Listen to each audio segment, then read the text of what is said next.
आज मैं आपके साथ मुहर्रमुल हराम स्पेशल मज़ेदार सी झटपट सी कैरमल खीर बनाने की रेसिपी शेयर करने वाली हूँ। तो आपने वीडियो को बिना स्किप किए एंड तक लाजमी से देखना है।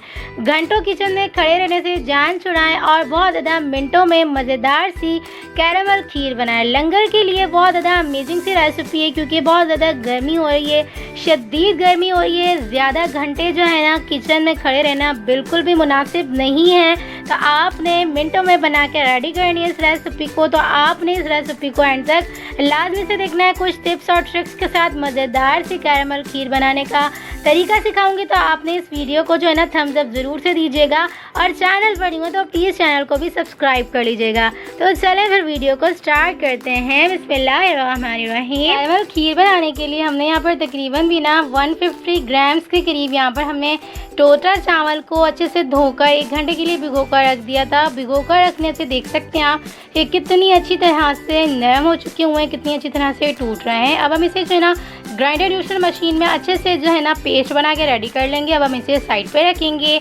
और अगले मेन प्रोसेस की तरफ बढ़ेंगे। यहाँ पर हमने दूध को तकरीबन भी ना 2 बार अच्छे से बॉईल करवा लिया हुआ है। अब हम इसके अंदर जो है ना तकरीबन भी 4 अदद छोटी इलायची ऐड करेंगे।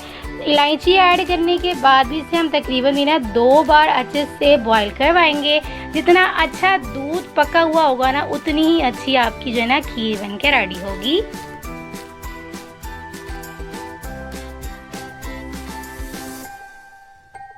देख सकते हैं आप इलायची ऐड करने के बाद भी हमने 2 बार अच्छे से बॉईल करवाया ना, तो दूध कितने अच्छे से बॉईल हो चुका हुआ है, मलाई कितनी अच्छे से जो है ना आ चुकी हुई है। अब हम इस स्टेज के ऊपर इसमें जो हमने चावल का पेस्ट बना के रेडी किया था ना वो इसके अंदर हम ऐड कर देंगे और मुस्तकिल इसे हम हिलाते जाएंगे। तकरीबन भी ना इसे हमने आधा घंटा तक मुस्तकिल चम्मच हिलाते रहना। इस तरह से चावल अच्छे से बॉयल हो जाएंगे, अच्छे से कुक हो जाएंगे और जो है ना लम्स भी बिल्कुल नहीं बनेंगे मुस्तकिल चम्मच हिलाने से। और मीडियम टू लो फ्लेम पे रख के इसे हमने कुक करना है। इस तरह से नीचे से चावल लगेंगे भी नहीं और जलेंगे भी नहीं, नीचे से दूध और इसका फ्लेवर भी ना खीर के अंदर नहीं आएगा। तो मुस्तकिल इसे हमने जो है ना आधे घंटे तक चम्मच हिलाते जाना है।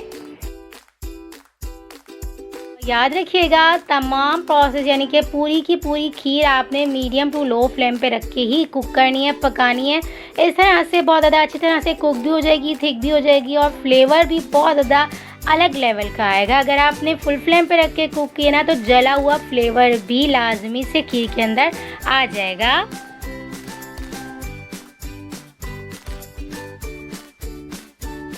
कैरमल खीर बनाने में ना ज़्यादा प्रोसेस नहीं होता, ना ही ज़्यादा इंग्रेडिएंट्स ऐड किए जाते हैं। बहुत ज़्यादा कम और लेस इंग्रेडिएंट्स के साथ ही अमेजिंग सी जो है ना कैरमल खीर बनकर रेडी हो जाती है, लेकिन ये बहुत ज़्यादा लजीज सी बनकर रेडी होती है। तो मुहर्रमुल हराम में इतनी गर्मी में आप जो है ना टाइम की बचत करते हुए इस खीर को ज़रूर से रेडी करिएगा। अब हम इसे जो है ना बिल्कुल मीडियम टू लो फ्लेम पे रख के कुक करने के लिए साइड पर रखेंगे, छोड़ेंगे। अगले प्रोसेस में यहाँ पर हमने शीरा बना कर रेडी करना है। तो एक पैन के अंदर हमने यहाँ पर तकरीबन बिना 250 ग्राम्स के करीब यहाँ पे हमने चीनी ले ली हुई है। चीनी हमने लेवल की लेनी है, यानी कि 1.5 किलो दूध में हमने यहाँ पर 250 ग्राम्स के करीब चीनी ली है। क्योंकि मीठा जो है ना ज़्यादा ओवर होना चाहिए और ना ही ज़्यादा कम, लेवल का ही होना चाहिए। हमने इसे मीडियम टू लो फ्लेम पे रख के सिंपल कुक करना है। तो चीनी जो है ना कैरेमल होना स्टार्ट हो जाएगी। चम्मच से आप इसे मिक्स करें या ना करें, लेकिन मीडियम टू लो फ्लेम ज़रूर रखिएगा, नहीं तो कैरेमल जो है ना जल जाएगी और फ्लेवर जो है ना जले हुए का आएगा।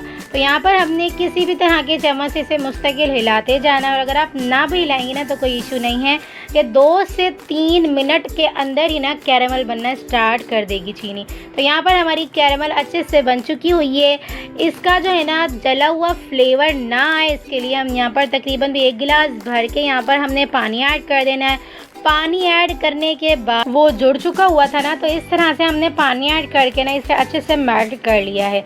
अच्छे से मेल्ट करने के बाद ये तमाम शीरे को हमने मीडियम टू लो फ्लेम पे दोबारा से एक अच्छा सा बॉईल करवाना है। जब इसमें अच्छा सा बॉईल आ जाएगा तमाम जो है ना चीनी अच्छे से मेल्ट हो जाएगी, अच्छा सा जो है ना कैरमल बन के रेडी हो जाएगा ना, तो इसे हम डायरेक्ट से खीर के अंदर ऐड कर देंगे।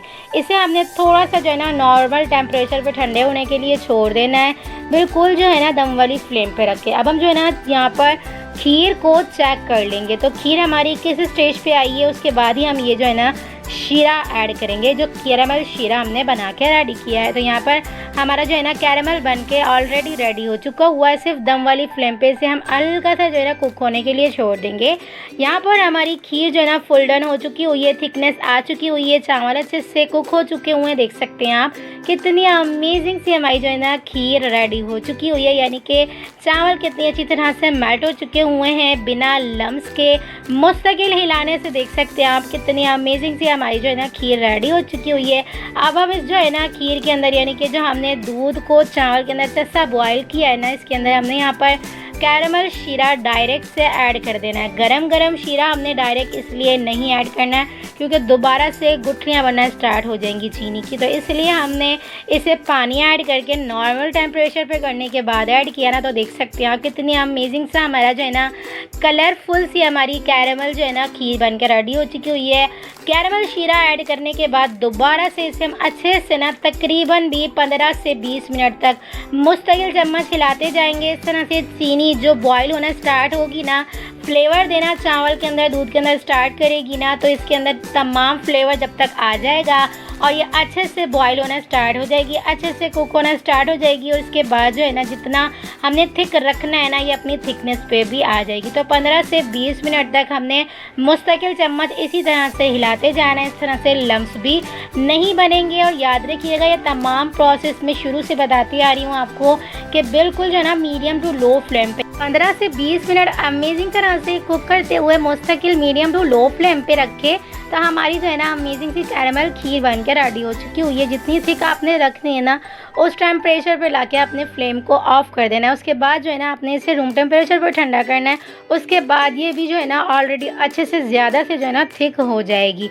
तो देख सकते हैं आप मैंने बिना जो है ना कॉर्नफ्लोर, बिना जो है ना आटा किसी भी किस्म का ऐड किए, मज़ेदार सी सिर्फ चावल और जो है ना कैरेमल शीरे से अमेजिंग तरह से आज आपको कैरेमल खीर बनाने की रेसिपी दी है। तो इस मुहर्रमुल हराम आप घंटों मेहनत करने से भी जान छुड़ाएं और लंगर के लिए मज़ेदार सी खीर बना के रेडी करें। एक ऑलरेडी रेसिपी मैं अपने चैनल पे दी चुकी हुई हूँ मुहर्रमुल हराम के हवाले से।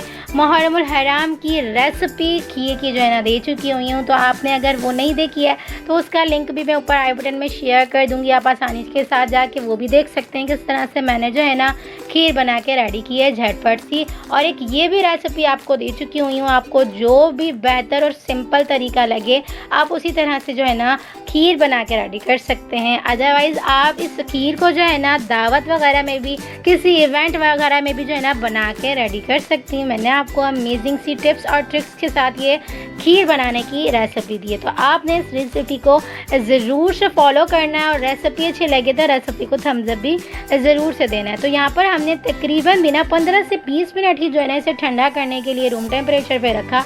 तो देख सकते हैं आप कितनी अच्छी सी थिकनेस आ चुकी हुई है। इसे हम जो है ना डिश आउट कर लेंगे, जिस तरह के भी हमने इसे बाउल वगैरह में निकालना है। उसके बाद इसे हम पिस्तों से गार्निश कर देंगे। याद रखिएगा अभी ये थिकनेस जो है ना सिर्फ और सिर्फ हमने रूम टेम्परेचर पे रख के बनाई है। और अगर हम इसे जो है ना फ्रीज़र में रख के इसे यानी कि जो अच्छा सही से जो है ना ठंडा करेंगे ना, तो ये बहुत ज़्यादा अच्छी तरह से सेट हो जाएगी और बहुत ज़्यादा अच्छी तरह से थिक भी हो जाएगी। तो यहाँ पर सिर्फ और सिर्फ हमने यहाँ पर जो है ना रूम टेम्परेचर पे ठंडा करने के बाद ही इसे जो है ना आपको दिखा दिया हुआ है, क्योंकि अगर मैं ठंडा करने के लिए रखती तो बहुत ज़्यादा देर हो जाती। तो अगर मैंने जो है ना झटपट सी रेसिपी बनाना आपको सिखाई है, आप चाहें ना तो गरम गरम भी इसे सर्व कर सकते हैं, इसे बांट सकते हैं। ये बहुत ज़्यादा थिक सी रहेगी और बहुत ही ज़्यादा डिलीशियस सी लजीज सी आपकी ये कैरेमल खीर बन के रेडी होगी। तो आपने इस रेसिपी को पसंद किया तो प्लीज़ रेसिपी को लाइक कर दीजिएगा, शेयर कर दीजिएगा। चैनल पर न्यू हो तो प्लीज़ चैनल को भी सब्सक्राइब कर लीजिएगा। गार्निश आप अपने हिसाब से कर सकते हैं। कलरफुल सा प्रेजेंट करने का आपको मैं बार बार बता चुकी हूँ, बहुत ज़्यादा अच्छी तरह से किया करें कि खाने का भी दिल चाहे। तो यहाँ पर मैंने चांदी के वर्क से इसे अच्छा सा जो है ना डेकोरेट कर लिया हुआ है, अच्छा सा इसे गार्निश कर लिया हुआ है। तो देख सकते हैं आप सिर्फ रूम टेम्परेचर पे ठंडा करने से कितनी अच्छी सी थिक हो चुकी हुई है। अभी हम इसे फ्रीज़र में रखेंगे ना, तो फ्रीज़र में रखने के बाद सोच सकते हैं आप कितनी अमेजिंग सी थिकनेस आ जाएगी इस खीर के अंदर। तो देख सकते हैं आप झटपट सी क्विक सी हमारी मज़ेदार सी खीर बनके रेडी हो चुकी हुई है। तो आप इस रेसिपी को एक बार मेरी रेसिपी से ज़रूर से ट्राई करिएगा। मुंह में जाके घुल जाने वाली बहुत ही ज़्यादा मज़ेदार सी अमेजिंग सी अलग ही लेवल की जो है ना ये खीर बन के रेडी हुई थी। तो एक बार तो इस रेसिपी से ज़रूर से ट्राई करिएगा और मुझे अपना फीडबैक ज़रूर से दीजिएगा आपको ये रेसिपी कैसी लगी। तो चलें जी, मिलते हैं नेक्स्ट वीडियो में। जब तक अपना ख्याल रखिएगा, मुझे दुआओं में याद रखिएगा। मिलते हैं नेक्स्ट वीडियो में बहुत ही आसान सिंपल और यूनिक सी रेसिपी के साथ। अल्लाह हाफ़िज़।